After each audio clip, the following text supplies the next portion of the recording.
Hello दोस्तों, नमस्कार। YouTube के HP math bye RP channel पर आप सभी लोगों का स्वागत है। आज हम लोग 9वीं कक्षा की अध्याय 2 के अंतर्गत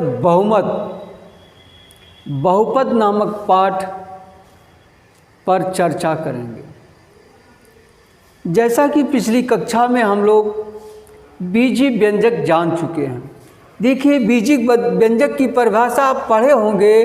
कोई चर या अचर संख्या या इनका समूह मौलिक गणितीय संक्रियाओं के चिन्हों से युक्त होने पर बीजीय व्यंजक कहलाता है।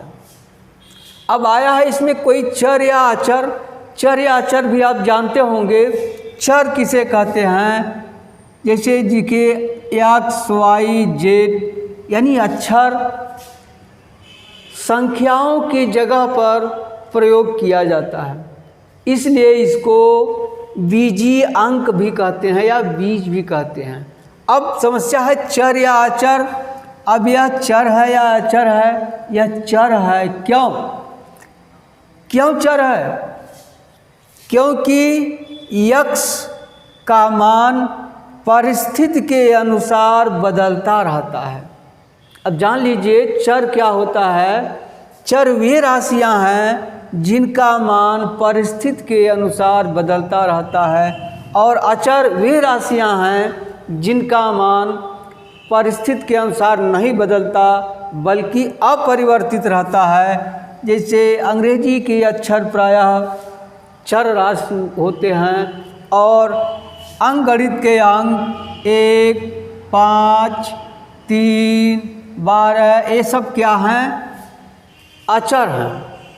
यह आप चाहे जहाँ यह रहेगा एक तो एक ही रहेगा, एक बदल कर कोई दूसरा नहीं होगा। और चर कभी यक्स का मान 1 हो सकता है, कभी यक्स का मान 5 हो सकता है, कभी यक्स का मान 2 हो सकता है। इसलिए यह क्या है? चर राशि है। अब देखिए परिभाषा में लिखा कोई चर या अचर। अब देखिए कोई यह चर है।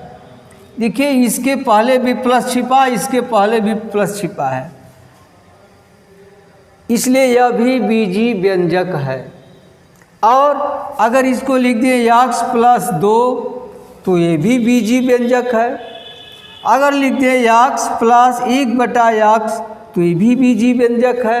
देखिए यहाँ गणित की संक्रिया लगी। जानते हैं मौलिक संक्रियाओं में 4 होता है, धन, ऋण, गुणा और भाग। अब आप समझ गए होंगे बीजीय व्यंजक क्या होता है। अब आइए देखते हैं बहुपद क्या होता है। बहुपद यही बीजीय व्यंजक ही बहुपद कहलाता है, बस थोड़ा सा अंतर है। देख लीजिए, इसको आप परिभाषित इस तरह कर सकते हैं। a0 plus a1x plus a2x square plus a3x³ plus ... an x घाते n के प्रकार का व्यंजक बहुपद कहलाता है, जहाँ an 0 के बराबर न हो और n एक ऋणात्मक पूर्णांक है। ऋणात्मक पूर्णांक का मतलब कि ये धनात्मक पूर्णांक है, ऋण न हो। और a0, a1, a2, an बहुपद के गुणांक हैं। अब ये जान लीजिए कि प्रत्येक व्यंजक बहुपद नहीं हो सकता और प्रत्येक बहुपद व्यंजक हो सकता है। अब जैसे उदाहरण में देख लीजिए। देखिए यहाँ लिखा n ऋणात्मक पूर्णांक हो। देखिए ये घात सब क्या है? n है। n हमेशा क्या होगा? पूर्णांक होगा, दशमलव नहीं होगा, परिमेय संख्या नहीं होगा। ठीक। अब देख लीजिए x square plus x plus 1। देखिए यह व्यंजक भी है, बहुपद भी है। और देखिए यक्स प्लस 1/x, यह देखिए बीजीय व्यंजक है लेकिन बहुपद नहीं है। क्यों? अब आप इसको लिख सकते हैं यक्स धन यक्स घाते ऋण 1। परिभाषा में यहाँ कहा गया है कि बहुपद में घातांक, चर का घातांक क्या होना चाहिए? धनात्मक पूर्णांक होना चाहिए। यहाँ क्या आ गया? ऋणात्मक पूर्णांक आ गया। इस तरह से आप कह सकते हैं प्रत्येक बहुपद बीजीय व्यंजक हो सकता है, लेकिन प्रत्येक बीजीय व्यंजक बहुपद नहीं हो सकता। जैसे गांव में लोग प्रश्न पूछते हैं, अ ब का भाई है, यानी ए बी का भाई है, ए बी का भाई है। ए देखिए यह भाई है बी का, लेकिन बी ए का भाई नहीं है। ए का भाई नहीं है। ए बी में कौन सा संबंध है? ठीक है, सोचते रहिए, वीडियो के लास्ट में इसका उत्तर बताएंगे। हाँ, तो देखिए आप बहुपद को इस प्रकार भी परिभाषित कर सकते हैं, ऐसा बीजीय व्यंजक, ऐसा बीजीय व्यंजक जिसमें प्रयुक्त चर का घात धनात्मक पूर्णांक, या आप यहाँ कोर्स में लिख सकते हैं पूर्ण संख्या। पूर्ण संख्या क्या होता है? 0, 1, 2, 3, इस तरह से धनात्मक पूर्णांक हो, बहुपद कहलाता है। बहुपद कहलाता है। आसान है सीखने के लिए। ऐसा बीजीय व्यंजक जिसमें प्रयुक्त चर का घात धनात्मक पूर्णांक यानी पूर्ण संख्या हो, बहुपद कहलाता है। अब आपको समझ में आ गया होगा। अब देखिए, जैसे लिख दिया गया यक्स, यह क्या है? बहुपद है। कितने पद हैं? एक पद है, इसलिए पद के आधार पर इसको कहते हैं एक पदी बहुपद। क्या? एक पदी बहुपद। अगर यहाँ लिख दिया जाए यक्स प्लस 1 तो क्या हो जाएगा? यह द्विपदी बहुपद है। और लिख दिया जाए x square plus x plus 2 तो यह क्या हो जाएगा? त्रिपदी बहुपद है। यानी पद के आधार पर बहुपद कई प्रकार के होते हैं, एक पदी, दो पदी, त्रिपदी और चतुष्पदी से बढ़ते जाते हैं। अब देख लिए घात के आधार पर, देखिए अगर चर का घात 1 हो तो उसे कहते हैं रेखीय बहुपद, ठीक है। और अगर चर का घात 2 हो तो उसे कहते हैं द्विघातीय बहुपद। यदि चर का घात 3 हो तो उसे कहते हैं त्रिघातीय बहुपद। आप समझ गए होंगे, समझ गए होंगे यह रैखिक बहुपद है या द्विघाती बहुपद है या तीन घात वाला बहुपद है। और पद के आधार पर समझ गए, जिस बहुपद में एक पद हो एक पदी बहुपद है, जिसमें दो पद हो दो पदी बहुपद है, जिसमें तीन पद हो तीन पदी बहुपद है। अब देखिए यदि एक बहुपद इस तरह लिख दिया जाए यक्स घाते 5 धन यक्स स्क्वायर धन यक्स क्यूब धन 5 धन यक्स, देखिए यह भी बहुपद है।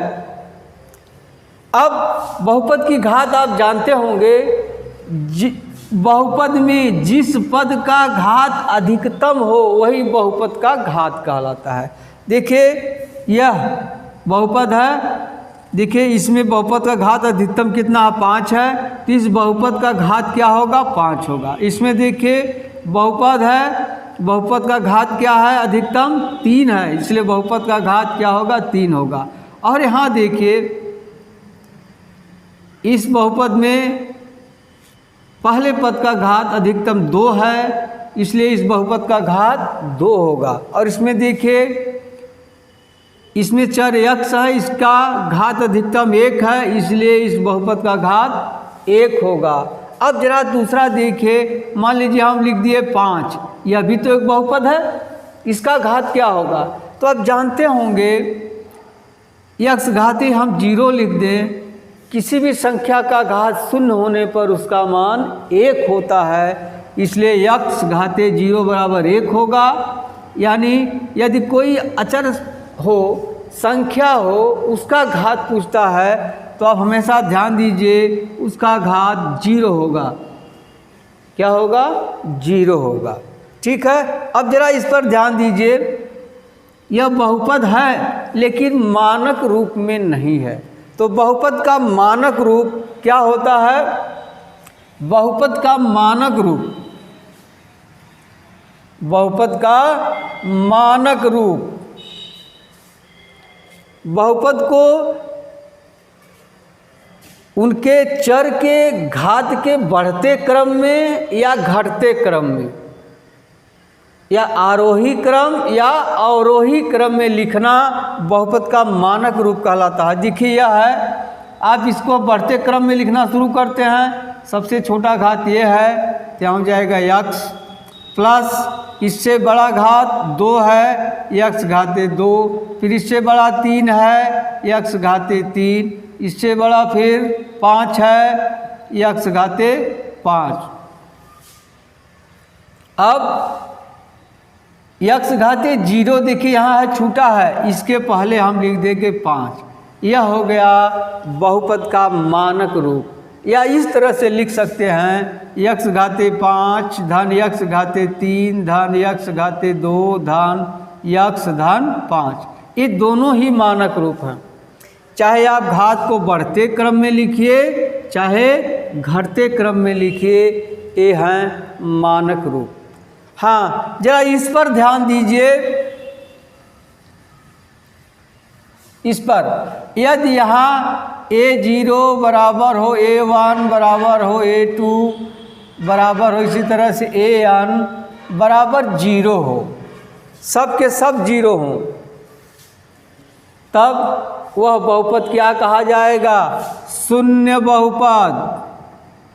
शून्य बहुपद। अब इसका क्या उदाहरण होगा? 0x² धन 0x धन 0 कर सकते हैं। अब अगर पूछ दिया जाए शून्य बहुपद की घात क्या होगा, तो शून्य बहुपद की घात अपरिभाषित है। अब आप समझ गए हैं बहुपद के प्रकार, बहुपद के घात और बहुपद। हाँ, उस प्रश्न का उत्तर है ए बी वाला, तो दोनों में रिलेशन है भाई बहन का। ठीक है, ए बी का भाई है, बी यानी बहन है, तो बहन तो ए का भाई हो नहीं सकती, बहन ही रहेगी।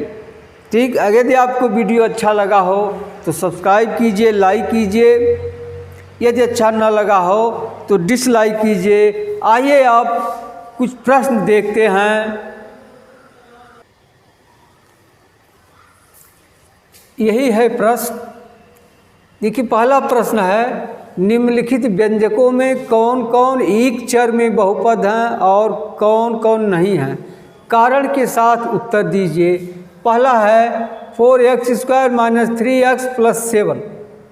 देखिए इसमें केवल एक चर x है, इसलिए यह एक चर वाला बहुपद है। यहाँ देखिए इसमें भी एक चर है y, इसलिए यह एक चर वाला बहुपद है। और यहाँ देखिए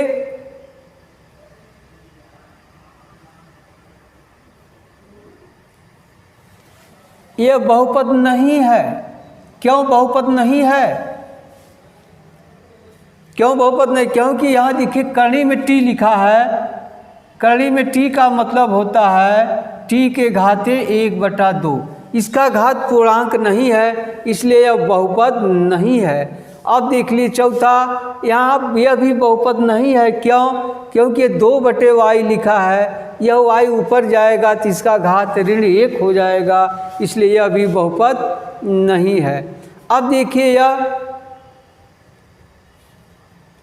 एक चर में बहुपद है, यह 3 चर में बहुपद है। एक चर है, 2 चर है, 3, यह 3 चर में बहुपद है। आप जान जाइए, यदि किसी बहुपद में एक चर हो तो एक चर वाला बहुपद कहलाता है, 2 चर है तो 2 चर वाला बहुपद, 3 चर है तो 3 चर वाला बहुपद कहलाता है।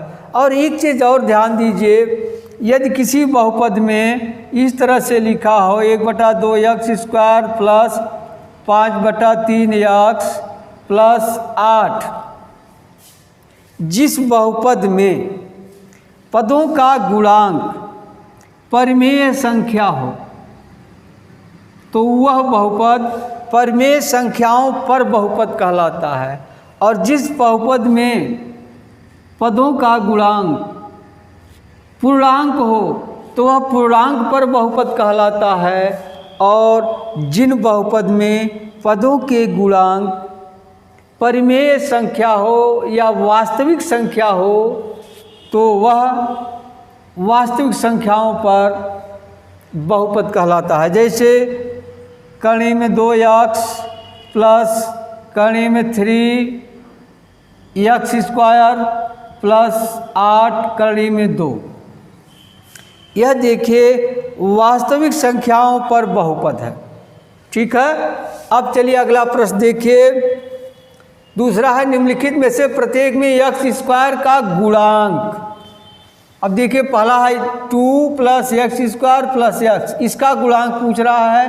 x² का गुणांक क्या होगा? 1 है। इसमें देखिए x² का गुणांक ऋण 1 है, इसमें x² का गुणांक π/2 है, इसमें x² नहीं है। अब आ जाइए तीसरा, 35 घात के द्विपद का, 35 घात के द्विपद का आप लिख सकते हैं 5x घाते 35 + 8, या कर्ण में 2x घाते 35 + 1, कुछ भी लिख सकते हैं। उत्तर टेढ़ी नहीं करे, कोई दिक्कत नहीं, द्विपद होना चाहिए। देखिए इसमें भी 2 पद है, इसमें भी 2 पद है। यह पूर्णांकों पर बहुमत है या वास्तविक संख्याओं पर बहुमत है। अब दूसरा है 100 घात के एक पदी का एक उदाहरण दीजिए। आप यहाँ लिख सकते हैं 10y घाते 100, एक पदी का उदाहरण देना तो एक ही पद होगा। यह देखिए पूर्णांकों पर बहुपद है, आप इसे लिख सकते हैं कर्ण में 3y, या x लिखिए x घाते 100। ठीक। अब चलिए अगला प्रश्न देखते हैं, निम्नलिखित बहुपदों में प्रत्येक बहुपद की घात। अब देखिए इसमें कितने पद हैं? 1 2 3 पद हैं। इसी पद का घात अधिकतम है 3, अधिकतम घात ही बहुपद की घात कहलाता है। तो इसका बहुपद का घात क्या होगा? 3। यहाँ देखिए 2 पद है, अधिकतम घात 2 है, तो बहुपद की घात क्या होगी? 2। यहाँ देखिए अधिकतम घात 1 है, तो बहुपद की घात क्या होगी? 1। अब यहाँ आ जाइए, देखिए 3। अब सोचेंगे इसमें तो चर है, ये नहीं है। अब देखिए यहाँ x घाते 0 लिख देंगे तो बहुपद की घात क्या हो जाएगी? 0।